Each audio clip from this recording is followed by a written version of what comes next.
Leo was making Professor Albright's life a living hell in the advanced alchemy lab. He leaned over a bubbling cauldron, his face a mask of profound disappointment, questioning if there was truly no such thing as a gestation potion. He muttered under his breath about the inefficiencies of tenure, how it bred complacency in faculty who were long past their prime.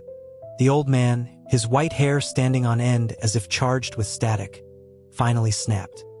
His beard quivered with indignation as he brandished a heavy stirring rod, threatening to chase Leo out of his laboratory. He bellowed that Leo should get moving, that Dean Hemlock's psychic summons wasn't a suggestion, and that this time, with Professor Vance in seclusion, there would be nobody to shield him from the consequences of his actions. Leo just rolled his eyes and, with a dismissive wave, summoned a current of air to lift him from the ground. As he floated towards the central spire of the academy, he complained to the interface in his head. It had to be Blake, that sycophant. He was convinced the little weasel, unable to win a direct confrontation, had resorted to snitching. The interface, its synthesized voice devoid of emotion, inquired why he was so fixated on his classmate. Leo's frustration boiled over, his mental voice a shout. He demanded to know how he could possibly be civil to someone trying to steal his future husband. It was a matter of masculine pride, of his dignity as the dominant force in his relationship. A beat of silence followed from the other end. For a purely logical construct, the interface managed to project an aura of profound, weary disbelief. It questioned the source of his absolute certainty about his role. Leo scoffed at the question. He landed gracefully on the balcony of the dean's office, striking a pose against the wind and smoothing his dark hair.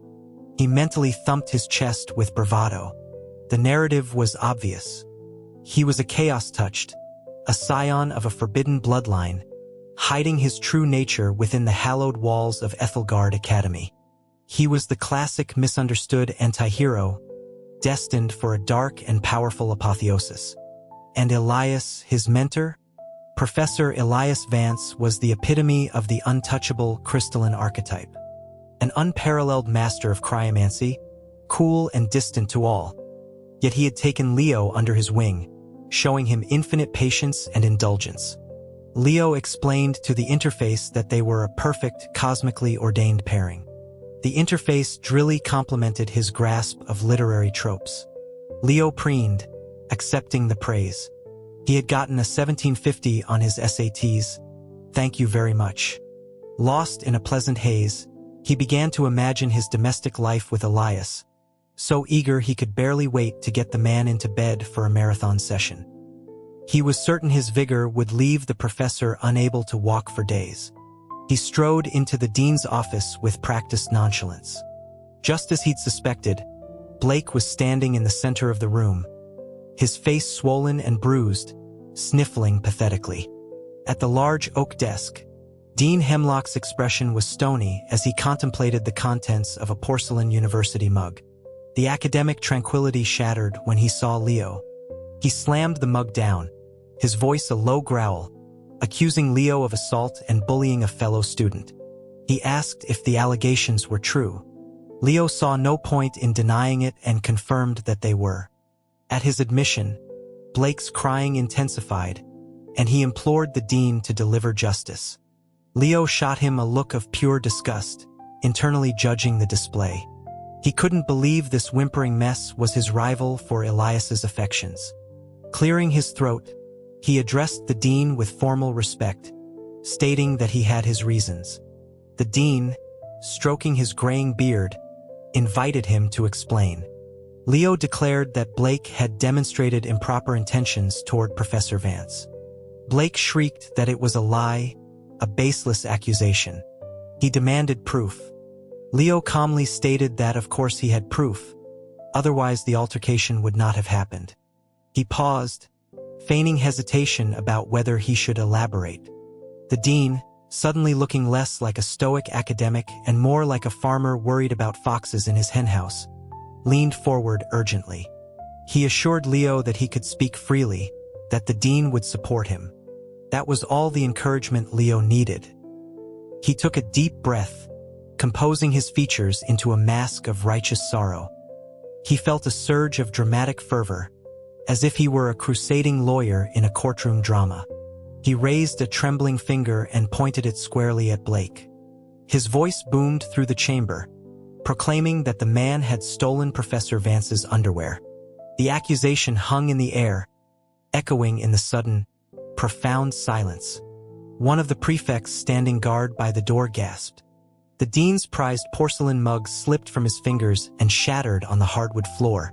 Marcus, the senior student standing beside the dean's desk, raised a single, intrigued eyebrow, his gaze flickering between Leo and the accused. Blake's already bruised face turned a shade of violent crimson. He sputtered in outrage, asking how Leo could possibly know that. Leo sneered, righteously declaring that he had no obligation to explain himself to a pervert who would commit such a vile act. The truth, of course, was that he knew because he had gone to do the exact same thing, only to find Blake had beaten him to it. He was furious. There were only so many pairs of Elias's boxers, and if Blake stole one, what was left for him? The man deserved the beating. A heavy quiet settled over the office. The dean cleared his throat, his voice shaky. He suggested that such personal disputes between students should be handled privately, not escalated to his office.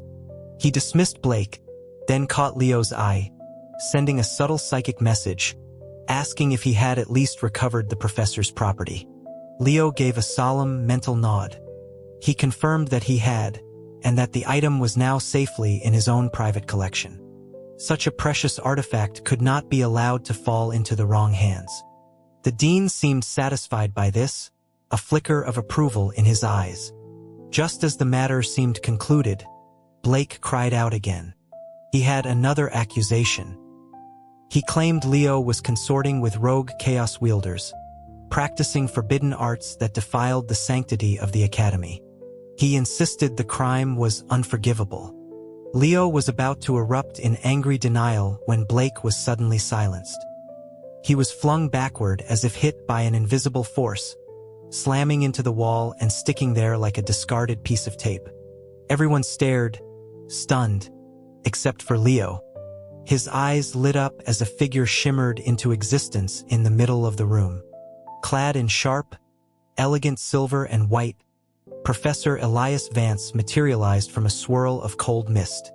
He moved to stand protectively in front of Leo, the air around him crackling with power. His voice was like the fracture of ice as he asked what sort of vermin had the audacity to slander his student. Leo practically vibrated with excitement, marveling at how magnificently his mentor defended him. The interface cut through his adoration with a dry reminder to wipe the drool from his chin. Elias's cold gaze swept the room and landed on the dean. He questioned how his colleague could allow his nephew to be bullied the moment his back was turned. The dean glanced from the human-shaped dent in his wall to Leo, who was being shielded like a precious treasure, his expression a mixture of exasperation and disbelief. He coughed, pointing out that the definition of who was bullying whom seemed rather fluid at the moment. He suggested Elias not interfere in student squabbles. Marcus, the senior student, cleared his throat, trying to restore order. He addressed Blake, his voice stern, reminding him that academy regulations forbade making baseless accusations. He asked if he had any evidence. Blake, peeling himself from the wall, insisted that he did. He presented his logic. Since he and Leo were both at the peak of their initiatory phase, the only way Leo could have overpowered him so completely was by using a forbidden, power-boosting technique. He concluded that Leo must be practicing dark arts. Leo fumed. He couldn't believe Blake was trying to use deductive reasoning in front of Elias. He bowed respectfully to the dean and stated that he had not practiced any forbidden magic. He had simply been suppressing his own power level. This statement made even Elias look at him with confusion. The professor's voice, when he spoke to Leo, was softened with a warmth no one else ever heard. He asked his student, his little Leo, why he would do such a thing.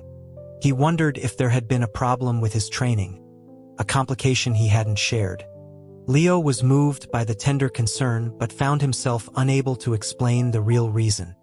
Blake seized the opportunity, declaring that Leo's silence was proof of his guilt. Finally, under the weight of everyone's stares, Leo gritted his teeth. He squeezed his eyes shut and shouted that the reason he hadn't finalized his full manifestation was because he was still hoping to grow taller. A ripple of stifled chuckles went through the room. It was common knowledge among practitioners that undergoing one's full manifestation permanently locked in one's physical form. And Leo, who saw himself as a towering figure of dominance, was a good 4 inches shorter than his ethereal, slender mentor. It was an unbearable humiliation. He had been pestering Professor Albright for growth enhancers, determined not to ascend until he had a height advantage. But admitting this publicly felt like a death blow to his reputation. Elias looked at him, his lips twitching with a smile he was trying desperately to contain. Seeing the explanation was complete, he gently took Leo's hand and informed the dean they would be leaving. The dean, looking exhausted, waved them away, but Blake, persistent to the last, knelt and swore an oath that he had personally seen an aura of chaos magic around Leo. He demanded a test of his etheric signature. The dean, eager to end the affair, dispatched Marcus to perform the test. Leo's heart pounded. His chaos-touched bloodline wouldn't stand up to that kind of scrutiny. Just as Marcus's hand reached for him, a blade of pure, shimmering ice, Elias's manifested weapon, shot through the air, forcing Marcus 5 steps back. Elias's brow furrowed, his voice dropping to a dangerous whisper as a wave of cold power washed over the room. He declared that he would like to see anyone dare to test his student. Leo's heart skipped a beat. He realized Elias must have known about his lineage all along. The interface confirmed this was highly probable based on his behavior. Instead of fear, Leo felt a wave of dizzying affection. He knew, and he was still protecting him. He loved him so much. The disciplinary action was a formality. 20 lashes from a light energy whip in the training hall. But with Elias watching the enforcer, his gaze as sharp as a shard of ice, the student administering the punishment was more terrified than Leo. His hands trembled so badly that each lash felt more like a tickle. Leo, however, embraced the opportunity for some melodrama. Later, in the Academy's secluded geothermal healing spring, he lay on the stone edge, moaning pitifully. The interface, which had just rebooted after a system cleanse, returned to find this scene. It asked why he was feigning agony when his wounds were barely superficial. He had been carried back from the training hall, hadn't he? Leo mentally gave it a look, telling it to just watch. He let out a small, pained whimper. Immediately, Elias, who had been mating on the opposite side of the spring, opened his eyes. He moved to Leo's side in a swirl of mist, his voice laced with concern. He gathered Leo into his arms, asking what was wrong. Leo buried his face in his mentor's chest, inhaling the clean, cool scent of his skin. He whispered that his wounds were hurting. Elias's brow creased with worry. He gently massaged the back of Leo's neck while channeling a stream of soothing energy into his back. Leo, feigning discomfort, used the opportunity to let his hands roam, mapping the lean muscles under the silk of Elias's robe. Tears, he thought, were a man's most potent weapon. Suddenly, Elias let out a sharp hiss and pushed him away, curling into himself. His voice was strained when he told Leo to leave, that he needed to be alone. Leo's heart hammered in his chest. This was it. He knew that Elias had been hit with a latent compulsion curse weeks ago while defending him from a rival faction. The curse induced an arcane fever that could only be broken through physical intimacy. But Elias, ever proper, had never mentioned it, choosing to suffer through it in seclusion. Leo surged forward, wrapping his arms around the tense figure. He told Elias not to worry, that he knew about the curse and was ready to offer himself to help break it. Elias gritted his teeth, a vein throbbing in his temple, still trying to push him away. He insisted Leo didn't understand and needed to go back. But Leo wouldn't be deterred. He clung to his arm and let a tearful confession spill out, telling Elias that he loved him, and that he knew Elias loved him too. Elias froze, the resistance draining from him. He stared at Leo, his voice a disbelieving whisper, asking if it was true. Leo, seeing his chance, moved in, capturing his lips. Elias let out a long, shuddering sigh and finally surrendered to the embrace. The culmination of all his dreams was at hand. Overjoyed, Leo eagerly reciprocated, a devoted puppy lavishing his master with affection. Elias watched him with a tender gaze, guiding him with the same patient precision he used when teaching swordsmanship. Then he flipped him over. Leo's mind short-circuited. Being flipped over was not part of his plan. He panicked, trying to say this wasn't right. But Elias's voice was a low, satisfied murmur against his skin. He said it was perfectly right, something he should have done long ago. Something had gone terribly wrong. Leo tried to escape, but a powerful hand clamped down on his waist. Elias silenced his protests with a deep kiss. His lips moved to Leo's ear, his voice a husky whisper.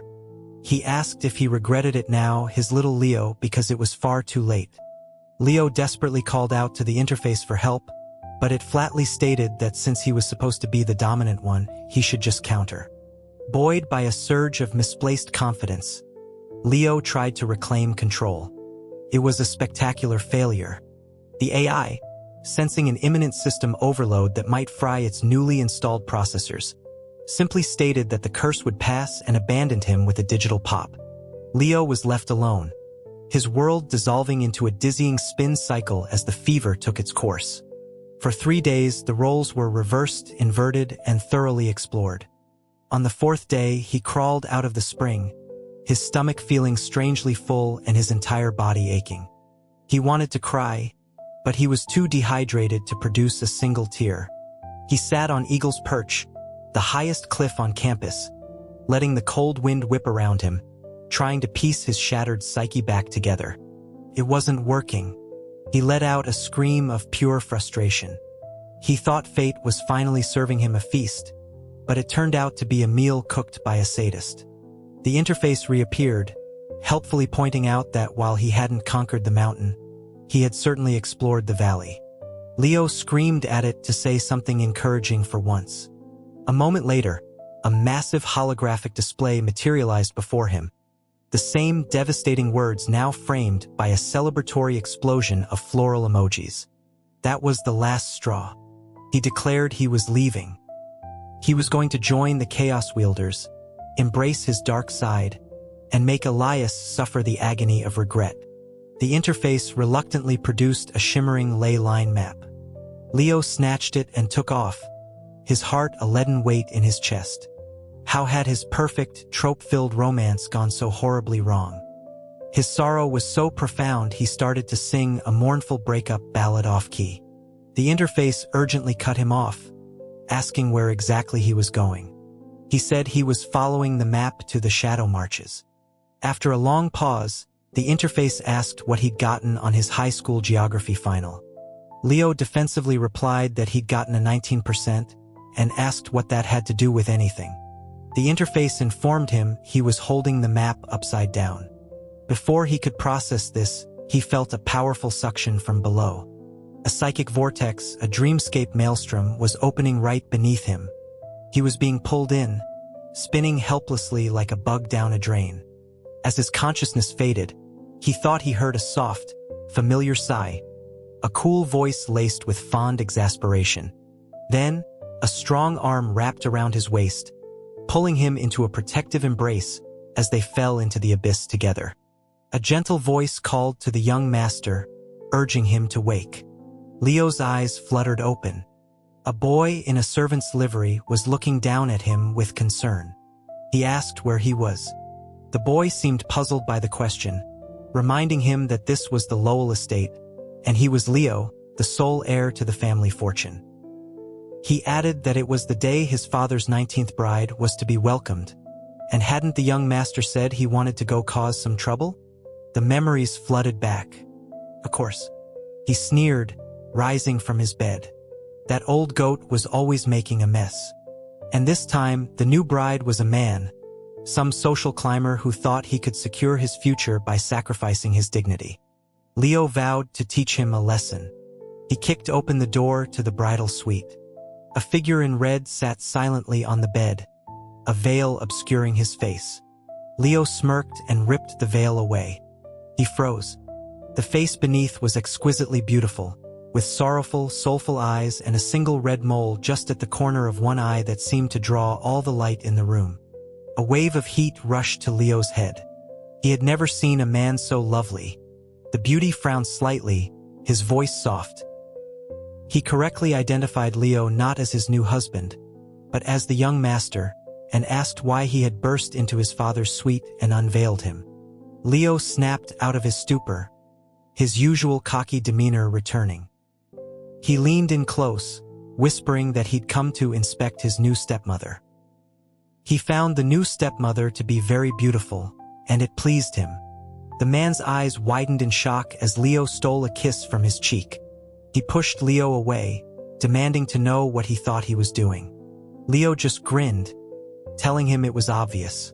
Why settle for an old man when he could have him instead?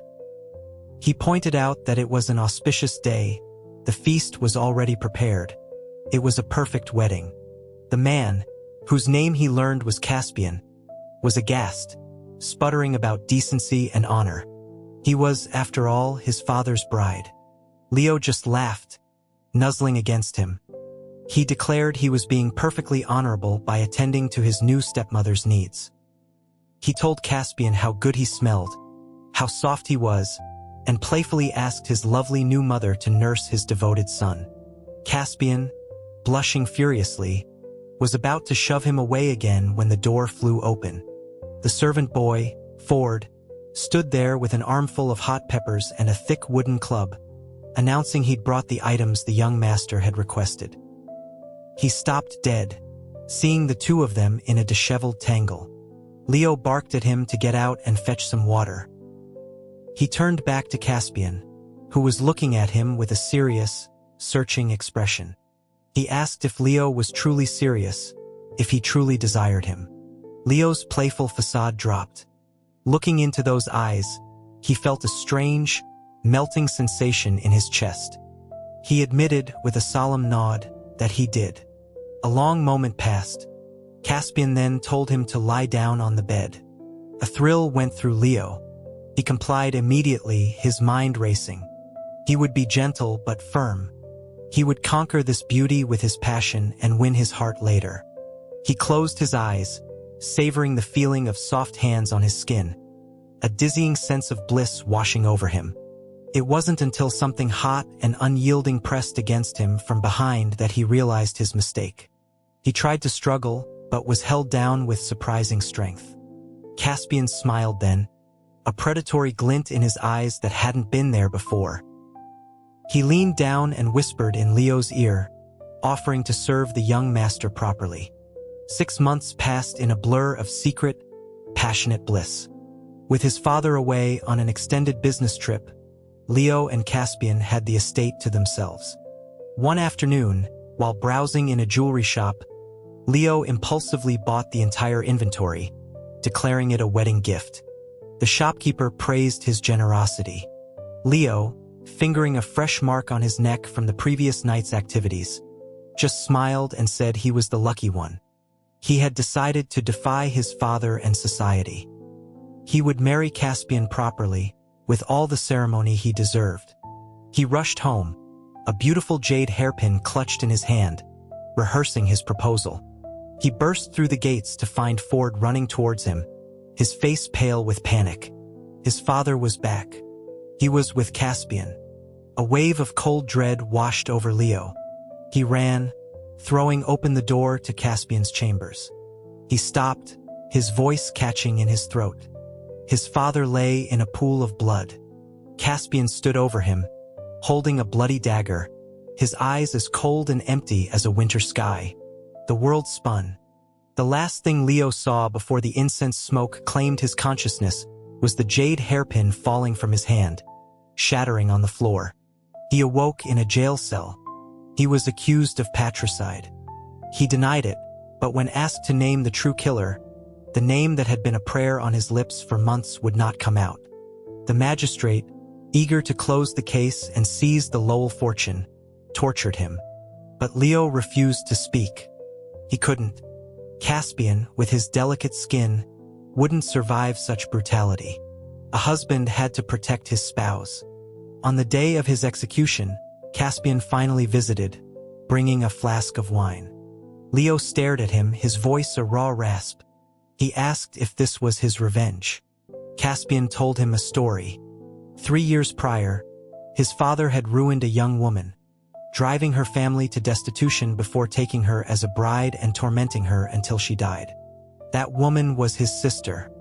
He admitted he hated Leo for his complicity, for his family's cruelty, for the corruption that let them get away with it. But then he added that the evidence of the magistrate's corruption, found in his father's study, had already been sent to the state capital.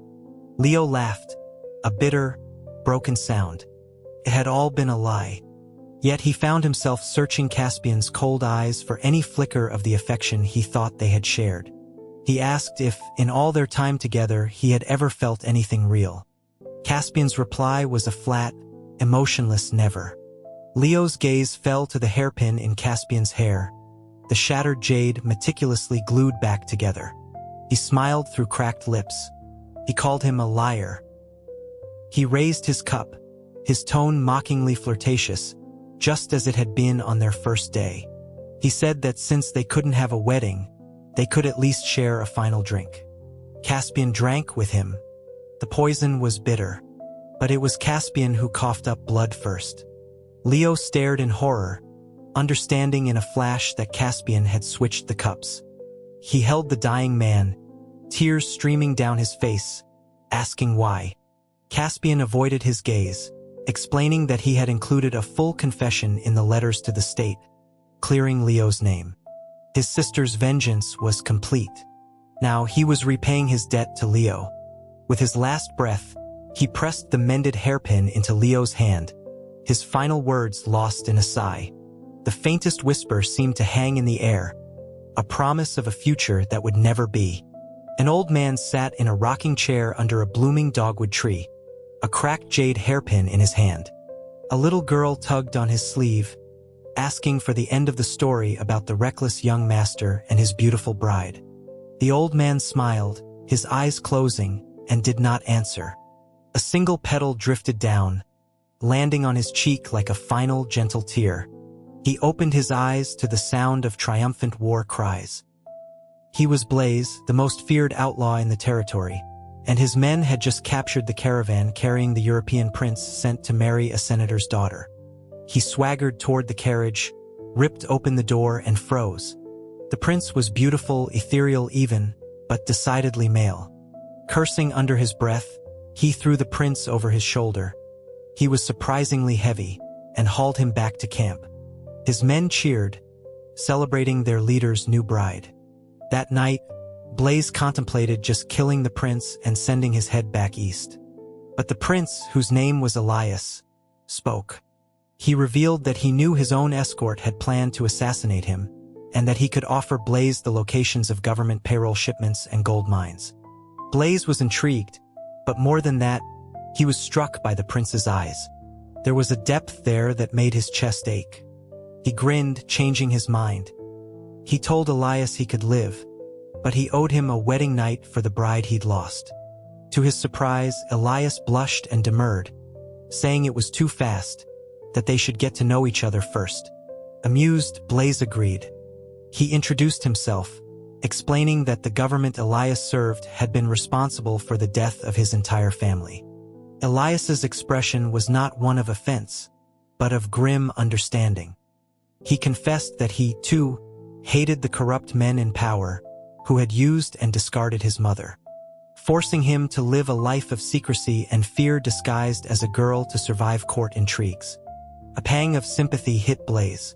He found his resolve softening. But just as he was about to relent, the supposedly timid prince made a bold move, attempting to take control of their encounter. Blaze, laughing at the audacity, easily overpowered him, only for Elias to stop him again, his voice trembling as he spoke of past traumas that made him fear being overpowered. Blaze's heart twisted. He couldn't do it. He lay back in surrender, telling Elias to do as he wished. It was a decision he came to regret, as the supposedly traumatized prince demonstrated a level of skill and stamina that left him breathless and sore for a week. 3 months later, a rival gang attacked the camp, sent by Elias's treacherous brother. In the chaos, Blaze saw an assassin take aim at Elias. Without thinking, he moved, shielding him with his own body. An arrow pierced his back. As he lay dying in Elias's arms, he saw the genuine panic and grief in the prince's eyes. He knew then that the feelings had become real for both of them. He pulled a piece of a coded map from his pocket, a token that would grant Elias command of his network, urging him to take revenge for both of them. His last coherent thought was a strange one. He wondered, with a sense of profound weariness, why he had once again failed to marry him. Years later, a new emperor sat on the throne, having overthrown the corrupt old regime with the help of a legendary outlaw army. He ruled justly for 12 years before abdicating, leaving in order that he be buried not as an emperor, but as a consort, in the grand imperial tomb beside a man who had been laid to rest there years before. Then he was a demon lord, facing his arch-nemesis, the paragon of righteousness, Elias. A duel, a fall, and darkness. He woke first, finding his rival unconscious. He had never noticed before how striking the man was. When Elias awoke with no memory, Leo seized the opportunity. He told him they were husbands. Elias, blushing, questioned how a man could be a wife. Leo laughed, amending that a beautiful man could be. To his shock, Elias leaned in and kissed him, a slow, appraising smile on his face as he remarked on how red Leo's face was. The game was on. But the game became real. Leo fell hard. During a particularly heated night, he proposed. They would be married right there in their makeshift hut. Elias agreed, his voice a low murmur against Leo's ear. It was only when it came time to consummate this new stage of their relationship that Leo realized his fatal flaw. For all his bluster, he had no idea what he was doing. Elias, however, did. The righteous leader, it turned out, was anything but. As they prepared for their small, private wedding, Leo was racked with anxiety. A sense of impending doom hung over him. On the day of the ceremony, their hideout was surrounded by the righteous sects, accusing him of corrupting their leader. In the ensuing battle, he was wounded. Elias returned, his memory restored. Leo's heart sank. He offered his life, telling Elias to go back to his old role. But Elias surprised him. He said his only regret was not remembering sooner, so he could have stopped Leo from secretly draining his own life force to cure the poison that had caused the amnesia in the first place. He smiled, a genuine, dazzling smile, and asked if a husband shouldn't stand by his spouse. But they were still outnumbered. As they fought back to back, a strange voice echoed in Leo's mind, urgent and familiar, telling him to wake Elias up, to get them out. It gave him a strange instruction. Trusting the voice, Leo pulled Elias into a deep kiss, then broke it off, his expression mischievous. He smiled sweetly and said, "Master, I think I'm in love with your teaching assistant. I'm leaving you for him." The world fractured. Elias's eyes, which had been soft with affection, blazed with a possessive fire. A silver sword of pure energy materialized in his hand, and with a single furious roar, he shattered the illusion. Consciousness returned like a physical blow. Leo was in Elias's arms, the chaotic energy of the maelstrom receding around them. He pulled away. He told his master he was fine, and that he was leaving for the shadow marches. Elias looked lost, asking if he was still angry about what had happened at the spring. He apologized, promising it would never happen again if he disliked it. But Leo just shook his head, saying he needed to be alone, and flew away, leaving the powerful cryomancer standing alone amidst the psychic debris. In a desolate corner of the shadow marches, After effortlessly subjugating a local clan of mutants, Leo sat on a mountain peak and stared into the bruised sky. The interface finally spoke. It confirmed what he had started to suspect. The dreamscapes were not fictions. They were his past lives. It explained that Elias was an ancient being who, during a trial of mortality, had fallen in love with him, a simple human. Their love was forbidden by the cosmic order, and after 3 lifetimes ending in tragedy, the order had tried to erase Leo from existence. Elias, defying fate, had split off a piece of his soul, the interface, to search the myriad realms for him, while his main self waited for a millennium. He found Leo, a victim of a car crash in the 21st century, and brought his soul to this world, to Ethelgard, to be his student, hoping to rekindle what they had lost. As the explanation ended, Leo looked up. Elias was standing a short distance away, his expression a mixture of love and guilt. A wave of overwhelming unfairness washed over Leo. All his suffering, his deaths, had been mere footnotes in his lover's spiritual journey. Tears welled in his eyes. Elias came to him, his voice a gentle murmur, wiping a tear from his cheek. He told Leo he could yell, hit him, stay in the shadow marches, or return to the academy, whatever he wanted.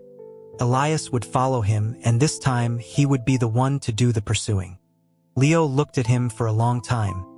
Finally, his voice small, he asked Elias to kiss him. As their lips met, the dam of his grief broke, and he threw himself into his mentor's arms. He sobbed that Elias didn't need to do all that. He buried his face in his chest and whispered a secret. All he had to do was say he loved him, and he would be forgiven. The day of their bonding ceremony was chaotic. Dean Hemlock looked as if he was on the verge of a stroke, having just presided over the union of Marcus and Professor Thorne. He presented Marcus with a solid gold statuette of a pig, his face thunderous. Then he turned to Leo. He glanced at Elias's hand resting on Leo's waist and gave a nod of what looked disturbingly like approval. He handed Leo his gift, a small, green jade pendant carved in the distinct shape of a bok choy. Leo was outraged at the blatant favoritism. He complained to Elias, who simply smiled and promised him a private shopping spree in the dean's personal vault later that evening. That placated him. The ceremony was beautiful, a culmination of lifetimes of longing. As the glowing red runes of their union settled on their foreheads, Leo knew he was finally home. Later, Elias pulled him close, a playful glint in his eyes. He whispered to his new husband that tonight he could be on top. Leo's spirits soared. His passion for a counterattack was reignited. He eagerly pulled Elias into a kiss. Elias returned it, a slow, knowing smile spreading across his face. Foolish little Leo, he thought, still so endearingly naive. It didn't matter who was on top. What mattered was who was inside. And being on top, after all, only allowed one to go deeper.